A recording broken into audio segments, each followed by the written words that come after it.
Ba tata, ba mama, bandeko, mesdames et messieurs, il est des nations où le pouvoir est une mission et une charge confiée par le peuple à ceux qui en sont dignes.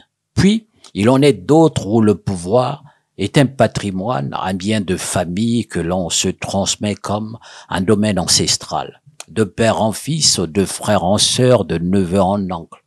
Le Congo-Brazzaville appartient sans contexte à cette deuxième catégorie. Ici, l'État n'est plus une institution républicaine, mais une affaire privée. Un bien dont on hérite, que l'on gère entre proches et dont les bénéfices restent entre soi.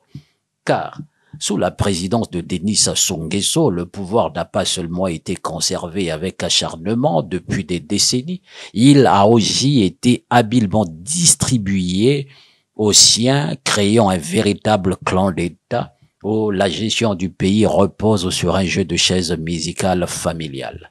Ministre, député, conseiller spécial, gestionnaire des richesses pétrolières. Tout le monde a une place autour de la table du festin national tant que l'on porte le bon nom. Bisobo Tozanga Bakumbo.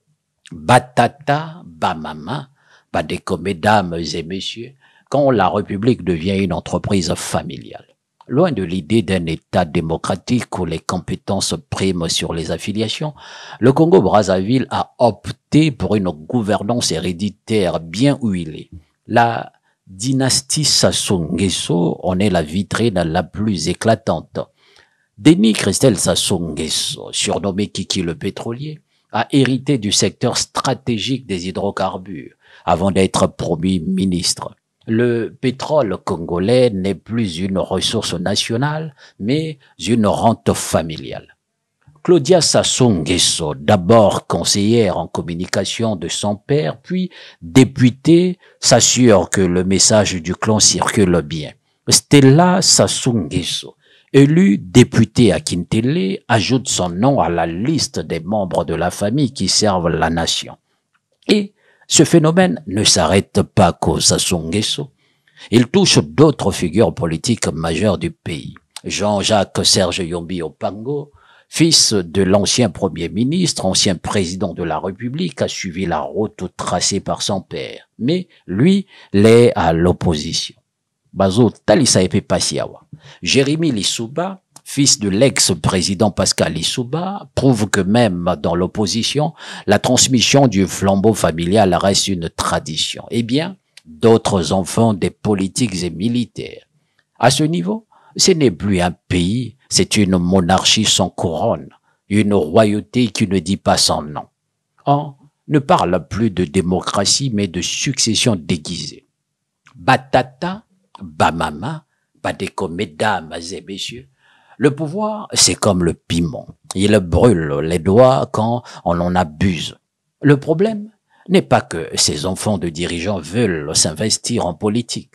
Après tout, rien ne leur interdit d'avoir une ambition nationale. Mais la question essentielle est celle du mérite et de la légitimité.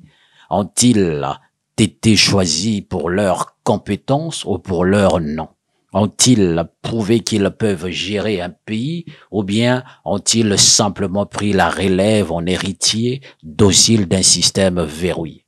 Si le Congo allait bien, si ses infrastructures étaient modernes, si son système de santé était performant, si ses jeunes trouvaient du travail et ses retraités vivaient dignement, alors qu'importe que le pouvoir reste en famille, mais ce n'est pas le cas. Après des décennies de règne familial, le Congo est un pays exsangue, rongé par la dette et la misère, où le peuple attend toujours des signes de progrès.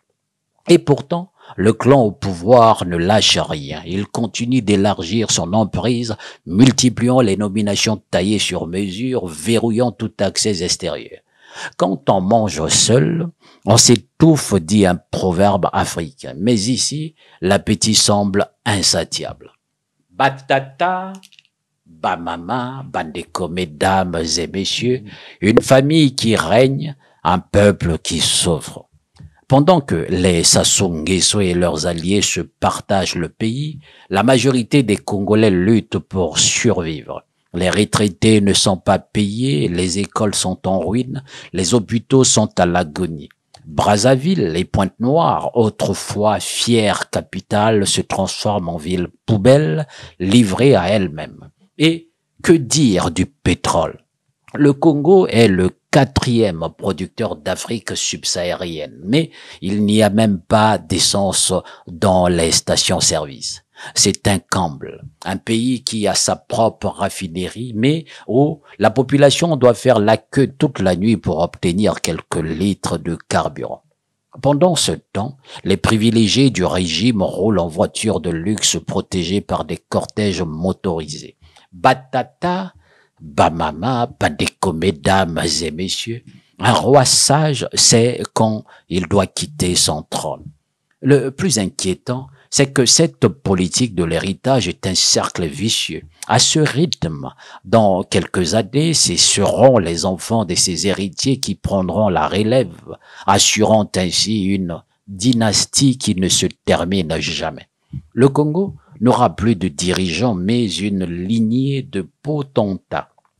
Batata, Bamama, Bandeko, mesdames et messieurs, mais l'histoire a prouvé une chose. Aucun pouvoir n'est éternel. On peut verrouiller un pays, museler la presse, réprimer l'opposition, mais on ne peut pas empêcher un peuple de se réveiller.